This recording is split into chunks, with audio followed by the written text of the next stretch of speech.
देखिए उनको बड़ा दिक्कत था, सदनों में लोग उनको पता नहीं छेड़खानी उरखानी कर देता था। अभी बेचारी कुछ दिन प्रवास पे जाएं, आराम करें और कुछ सीखें विधायी कार्यों को, समाज में रहने के लिए किस तरह का आचार व्यवहार होना चाहिए, उसके बाद में फिर जनता उनको ध्यान देगी। नमस्कार, मेरा नाम प्रेम है और आप लाइव स्ट्रीम देख रहे हैं। लोकसभा का चुनाव संपन्न हो गया। अब बिहार विधानसभा का चुनाव होने जा रहा है 2025 में। तमाम जो दल के लोग हैं वो तैयारी में जुट गए हैं। कल जेडीयू की बैठक होती है और संजय झा को कार्यकारी अध्यक्ष बनाया जाता है। बात करने के साथ कांग्रेस के कद्दावर महिला नेता हैं प्रतिमा दास। कैसे देखते हैं, दिल्ली में बैठक हुई जेडीयू को, संजय झा पे लोग भरोसा जताए हैं और उनको कार्यकारी अध्यक्ष बनाया गया। पहले तो जदयू के कार्यकारी अध्यक्ष आदरणीय संजय झा जी को आपके चैनल के माध्यम से बधाई देते हैं। अच्छी बात है, पार्टी अपने अपने सुविधा के हिसाब से अध्यक्ष कार्यकारी अध्यक्ष बनाती है, उसमें हम क्या टिप्पणी करें। चलिए, टिप्पणी नहीं करेंगे, पर आरजेडी के लोग कर रहे हैं कि संजय झा हैं वो बीजेपी के एजेंट हैं, जेडीयू में रह करके बीजेपी का काम करेंगे। देखिए कौन क्या कहता है नहीं कहता है, हमारी इसमें कोई राय नहीं है। बिहार के राजनीतिक में आप भी सक्रिय हैं, विधायक हैं, कांग्रेस पार्टी से हैं, तमाम चीज़ों को देखते हैं, तो क्या लगता है? देखिए जिस तरीके से जदयू का 18 वर्षों का कार्यकाल रहा है, तो जदयू के राजनीति को देखने से यही लगता है कि वो अपने सुविधा के हिसाब से राजनीति करती है। अब कौन किसके करीबी है ये हम नहीं कह सकते हैं। कहीं ना कहीं जदयू में लोग कुछ इधर भी कांग्रेस के भी करीबी हैं, राजद के भी करीबी हैं, तो कभी इधर गठबंधन होता है, कभी उधर गठबंधन होता है।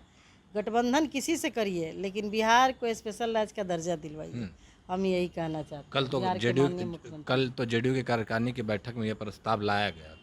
देखिए प्रस्ताव लाना ये तो अब ऐसा हो गया है, जुमलेबाजी की तरह हो गया है कि ये मिलने वाला है, ये करेंगे, ये होगा, ये होने वाला है।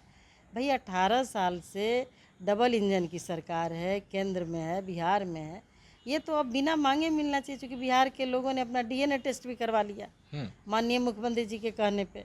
बाल नाखून सब लोग काट के, कितना काटू न पता नहीं कहाँ गया नहीं गया। और डीएनए टेस्ट हुआ तो उसमें क्या निकला। यदि सच में डीएनए टेस्ट हो गया होता तो ये पता चलता कि बिहार पिछड़ा राज्य है और इसको स्पेशल राज्य का दर्जा मिलना चाहिए। तो हम तो यही कहेंगे कि अब तो डबल इंजन की जो सरकार दिल्ली में चल रही है, उस इंजन का पहिया बिहार का लगा हुआ है। बिहार का पहिया, हाँ, वो पहिया निकलेगा तो सरकार पे असर पड़ेगा। तो अब तो मिल ही जाना चाहिए। इसके लिए दबाव यदि बनाती है जदयू और रामविलास लोजपा, फिर से हम पार्टी के माननीय मांझी जी, सिर्फ एक पार्टी की बात नहीं है, जो सरकार में शामिल हैं सब लोग बिहार के लोग हैं और बिहार के विकास में इनका सहयोग करना बहुत ज़रूरी है। तो ये लोग मिल कर के रखे बात माननीय प्रधानमंत्री जी के सामने कि भाई बिहार को हमारा स्पेशल राज्य का दर्जा दीजिए, हम लोग आपको सहयोग किए हुए, आपकी सरकार बनाए हुए। पिछले बार बिहार से 39 MP जीत के गए, तब तो कुछ होबे नहीं किया। अब तो उनका ऐसे ही 10 MP घट गया है, अब तो वो लोग ऐसे ही 30 पे आ गए हैं।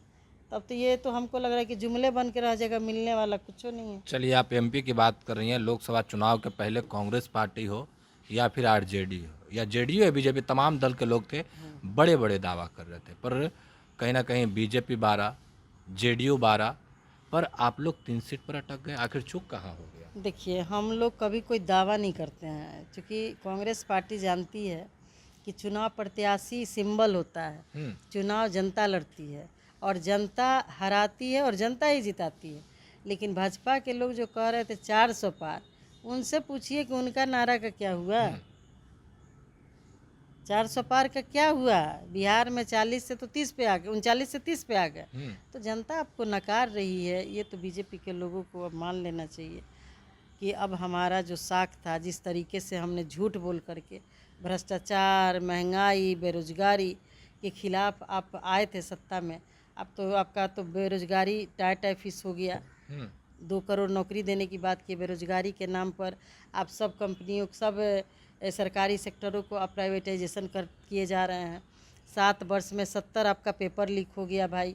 दूसरी बात है महंगाई चरम पर है। जो दाल, जो तेल, जो आटा, कल आदमी यदि 20 रुपये खा रहा था तो सीधे डबल हो गया। पेट्रोल डीजल का दाम देखिए कहाँ चला गया, चीनी चाय पत्ती का दाम कहाँ चला गया। अब भ्रष्टाचार पे बचे हुए थे, तो भ्रष्टाचार इस बार की बारिश उनके भ्रष्टाचार की पोल खोल दी। इंदिरा गांधी इंटरनेशनल एयरपोर्ट देख लीजिए, राजकोट का एयरपोर्ट देख लीजिए। उसके साथ ही आप जब ये इंसान क्या, इन लोगों ने तो भगवान को भी नहीं ठगा। अयोध्या के राम मंदिर में राम लला का इतना नाच गा करके फिल्मी दुनिया के लोग को बुला करके प्राण प्रतिष्ठा किया, अब राम लला का मंदिर भी चू रहा है। तो भ्रष्टाचार में भी ये लोग पारंगत हासिल किए हुए हैं। जनता इनके सब असली जो चेहरा था जनता के सामने आ गई है। जनता अब इनको बकसने वाली नहीं। मेरा सवाल था कि कांग्रेस बिहार में 3 सीट पर सिमट गई, आखिर चूक कहाँ हो गई? कहाँ 3 सीट पे सिमटी भी, 1 सीट थे, हम तो 3 सीट पे आ गए। हमारा तो सीट बड़ा है, नहीं। सिमटने की कहाँ बात है भाई। वो कह रहे थे, दावा ठोक रहे थे, और हारे भी हैं तो कोई बहुत कोई रिकॉर्ड वोट से नहीं, नहीं कोई रिकॉर्ड वोट से नहीं जीता है। देश के प्रधानमंत्री जी तो जैसे तैसे जीते हैं। इसी से समझ लीजिए कि बीजेपी का ग्राफ कितना नीचे गिरा हुआ है। तो कांग्रेस का ग्राफ निश्चित रूप से बढ़ा है। हम 10 सालों से हम नेता सुन लीजिए 3 पर आए और आरजेडी के लोग 0 से 4 पर आ गए। नेता प्रतिपक्ष का दर्जा इन लोगों ने नहीं दिया ताकि इनके मनमानी को जनता बर्दाश्त करती रहे। 10 सालों के बाद जनता ने हम पे भरोसा जताया है। हमारी 52 से हम 99 सीटों पे आए हैं और आज हमारे नेता आदरणीय राहुल जी एज ए नेता प्रतिपक्ष के रूप में स्थापित हुए हैं।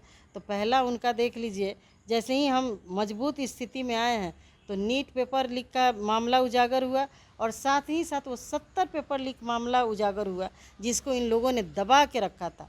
तो इस तरह के सब देखिए ना, जब हमारे नेता जब प्रतिपक्ष के नेता राहुल जी जब प्रतिपक्ष के नेता होकर के मजबूती के साथ सदन में जब सवाल उठाएंगे तो ये लोग उनका माइक बंद कर देते हैं, उनको बोलने नहीं देते हैं।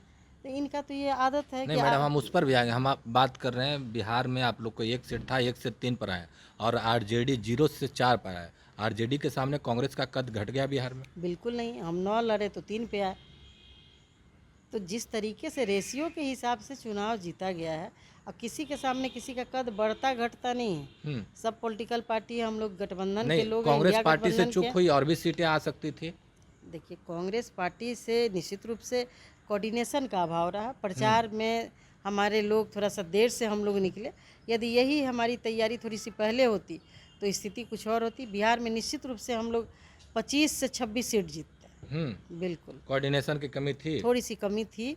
इस वजह से बीजेपी यहाँ बाजी मार गई, नहीं तो बीजेपी का यहाँ से 25 से 26 सीट हम लोग जीतते, 10 पर वो सिमट जाती। चलिए 10 पर सिमट जाते। चुनाव खत्म होने के बाद तमाम पार्टी के लोग समीक्षा बैठक किए, अपने अपने दल के लोग के साथ बैठक किए और तमाम लोगों से सवाल जवाब। कांग्रेस पार्टी के लोग कहाँ हैं? करेंगे, बहुत जल्द ही करेंगे। पहले सदन खत्म होने दीजिए लोकसभा का, उसके बाद में होगा। चलिए, सदन खत्म होगा। स्मृति ईरानी भी चुनाव हार गई। देखिए, उनको बड़ा दिक्कत था सदनों में, लोग उनको पता नहीं छेड़खानी उड़खानी कर देता था। और वो बेचारी कुछ दिन प्रवास पे जाएं, आराम करें और कुछ सीखें विधायी कार्यों को कि कैसे सामाजिक जीवन होता है, समाज में रहने के लिए किस तरह का आचार व्यवहार होना चाहिए। उसके बाद में फिर जनता उनको ध्यान देगी। चलिए, हमारे साथ कांग्रेस के महिला विधायक प्रतिमा दास थी। तमाम सवालों के जवाब दिए। फिलहाल के लिए इतना ही। बने रहे लाइव के साथ। धन्यवाद।